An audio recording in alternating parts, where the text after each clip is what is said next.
The Constitution laid out exactly how to change voting laws, and they didn't follow that.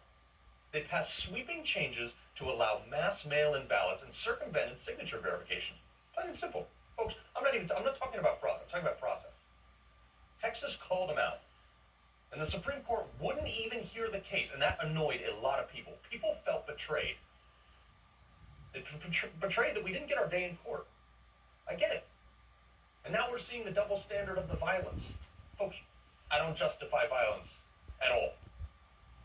But think back to this summer. It's curious how some Democrats couldn't condemn the riots in Minneapolis, Portland, or Seattle. Think back to the child migrant crisis in 2018 when Maxine Waters encouraged her followers to publicly harass Trump cabinet members. Watch. If you see anybody from that cabinet in a restaurant, in a department store, at a gasoline station, you get out and you create a crowd. And you push back on them. And you tell them they're not welcome. Where was the outrage there? Think back to this past summer, how we had BLM protests were covered very differently. And please, show me where it says that protests are supposed to be polite and peaceful. How about in the Constitution? It's literally the next sentence after the right that you're citing. Some journalist doesn't even know the First Amendment.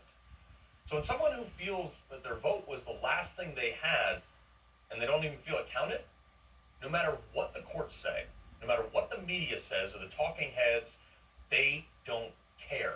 People are making this decision based on emotion. The left has been playing this for years, and only recently have Republicans learned this. The fabric of society is held together by the single notion that people have more to lose than to gain from lawlessness.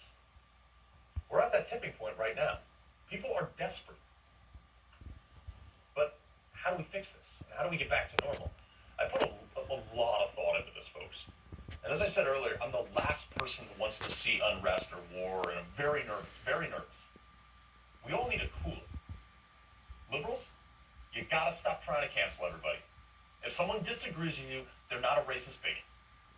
You must eliminate this ridiculous double standard. You must have the same rules applied to both sides. Corporate America, you're not innocent here. You must not fall to mob rule. If you stand up to the mob, you will win. Chick-fil-A, they were boycotted. They're America's favorite fast food joint. Again. And what do Republicans need to do?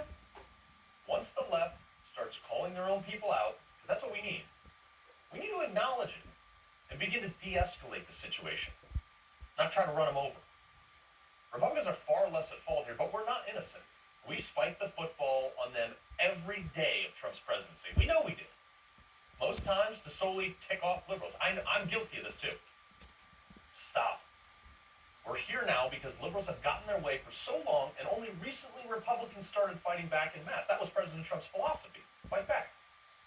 So liberals ramped it up. Republicans, we need to get hyper-local focused. Places like Pennsylvania, where the Republican state reps violated the Constitution. I know I keep saying that, but that's what happened. Primary them. School boards, town councils, sheriff's offices, win them all.